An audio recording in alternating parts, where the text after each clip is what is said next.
You've tuned into The Mountain Gardener with your host, Ken Lain. Gardening it can be challenging, but with these simple insider tips, you'll reap huge rewards. Now, let's tune into today's Mountain Gardener with Ken and Lisa. Now, in the mountains of Arizona, at least let's see that 4,000, 3,500 to 6,000 foot level. We can grow things year round here. We can have vegetables year round, flowers year round. We can have all four seasons look fantastic year round. We do have four seasons, but they're so mild that the ground doesn't really freeze. It doesn't turn into ice like it would in the Midwest. And so it thaws. And so it's so nice during the day, can cold at night. And so some plants that just thrive on that. And you're in that transition zone now. So you're starting to see your summer vegetables they're done. I mean, they might have an eggplant, a cucumber, a tomato hanging on, but pretty much they're done. I mean, you pick them, have them ripen inside the house because they're going to freeze and turn to mush. Pull those things out of the ground. They're not going to do you any favors at this point. You're done. It's over. But what you can do is free up that space and put in your winter vegetables. There's a whole series of edible crops that love to grow through the winter. They'll harvest. You can have parsley and kale, spinach, broccoli, cauliflower, Brussels sprouts. You can go on and on. Basically, if it's a fruit, you're harvesting the actual fruit, a cucumber, an eggplant, a tomato. That's a summer plant. So they don't like the winter. They're going to die. If you get to even close to 32, they just stop. They shut down. They're going, I am just too cold out here in the gardens. And it's over for them. The plants that you're harvesting, the flower or the foliage, one of those two. So you're picking off the lettuce, the spinach. You're harvesting the Brussels sprouts off the stems, or the cauliflower is basically, it's a flower. You're eating the flower part of it. Those are plants that love the cold. Actually, they'll perform better. The flavor comes out better when it's chilly. They need frosty nights for the flavor to kind of come around. If it's too warm, they tend to bolt. They get bitter flavor. They go off flavored. And so this cold climate, this is when they do better. So there's actually a seasonality. So you're dealing these winter crops or cool season crops. They do better in spring and fall. This is their best time. So you're planting them in March. You're planting them really now. And you'll harvest those through the end of the year. In January, everything takes a little break in January, including us, gardeners. We take a little break. We're inside, sipping some tea, eating some more cookies, trying to deal with that holiday weight we just put on in January. And then February comes around, it gets really nice, and you just go right back at it, and you get your soils ready, and you're right back at it. So a lot of your flowers are the same way. So you're pretty much, it's done. The petunias, the calibrachoas, the geraniums, the zinnias for sure, on lantanas, they're done. They're not pentas. It's all over. They don't like the cold. But if you pull those out, add a little fresh potting soil, and you put fresh pansies and snapdragons and violas and ornamental kales and cabbages, these are beautiful plants. And they love showing off. They feel beautiful in the winter. They feel hot and sweaty in the summer. So these plants they're just like people. Some people love summer and they just get chilly. They need more layers. I can't get warm. I need a Phoenix home. They're just like the summer. And some folks love the chill.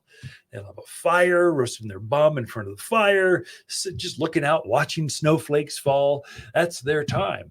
There are some plants that are the same way, that love being out there in that cooler weather, and they show off and they talk to you better. They bloom better. So my pansies, I planted those maybe a month ago because I wanted them to be full and chubby and full and happy.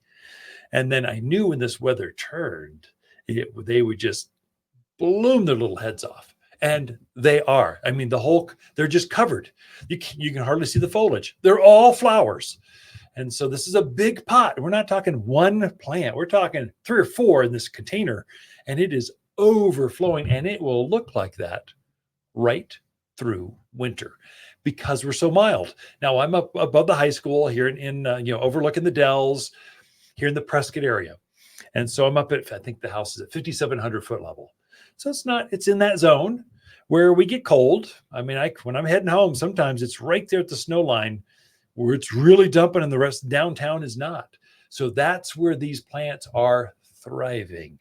And they like that kind of weather. If I get too much snow in the winter, yeah, I'll brush off the snow off the top of my pansies. And there they are underneath the snow. I brush it off so they can see the light. There's something about flowers popping through snow that just goes, wow. But it's not crocus, it's pansies and violas. Snapdragons, now they'll bloom to the end of the year. And then what they'll do is they'll stop blooming and they have that flower stalk. So I'll cut that flower stalk off, but I'll keep the green foliage up because they look good. They're evergreen. They look good. They're good fillers inside my containers or at the back end, middle side of that raised bed or something. Now, but I'll just give them a quick haircut and they look fantastic. One of my favorite perennials. It is a showstopper, are euphorbias. Now, euphorbias, they come in 3 or 4 varieties, but gopher plant or gopher spurge is probably our most famous of all of the euphorbias. It's got a yellow flower in spring. It's got a blue, kind of prehistoric looking, like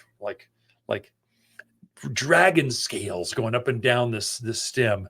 It's pretty. It looks southwesterny. Another one that's got the same hardiness, the same tough, evergreen, perennial, grows for years and years and years in a garden, keeps its foliage up through winter, is called rainbow ascot euphorbia. And there's a Merlot variety, the same thing. There's a purple one and a kind of a green golden one. But the green golden, it's pretty through winter. It almost glows. The days are so short. It's the only perennial that sits out there and just glows. No matter the weather, it just looks so good. And so I love there's certain perennials you can plant out there that are evergreen, and there's certain vegetables you can have out there that are evergreen or ever producing, and there's certain annual flowers. That is, they shine their best. They bloom their hearts out in the middle of winter. You just got to know when to plant them. I find a lot of folks new to the area, they plant them off cycle. They're planting that last crop of pansies or violas in May. Of course, then it's just 95 degrees in June. They get 6 weeks of enjoyment when they should have been planting them now. They'd have all winter long to enjoy them, and then they'll finally flame out. They don't like the heat. They don't like being sticky, gross, and sweaty. Pansies don't like the heat. They like the cold. This is when you switch those things out and you put what plants love to be hot and sweaty? Well, zinnias, geraniums, petunias, lantanas.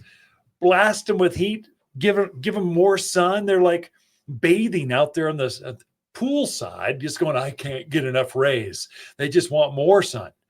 They don't like the cold though. So, but some plants do. And so if you're thinking vegetables, kind of wrap this whole thing up. Think in terms of the plants that you're harvesting, the foliage or the flower heads. That'd be spinach, lettuce, Brussels sprouts, cauliflower, broccoli, kales, cabbages. In herbal terms, it'd be parsley, lavender, rosemaries. These are all evergreen kind of plants that love this time of year. You plant them now is when they look their best. You're talking perennials. There are some evergreen perennial flowers. Remember, perennial and permanent both start with P. So they come back year after year after year. But one of my favorites as of last winter, because it just was a rock star. I planted more of them because they just look so good, are your euphorbias, rainbow ascot, Merlot, gopher plant. These are all plants that just stay evergreen. They're low growing animals.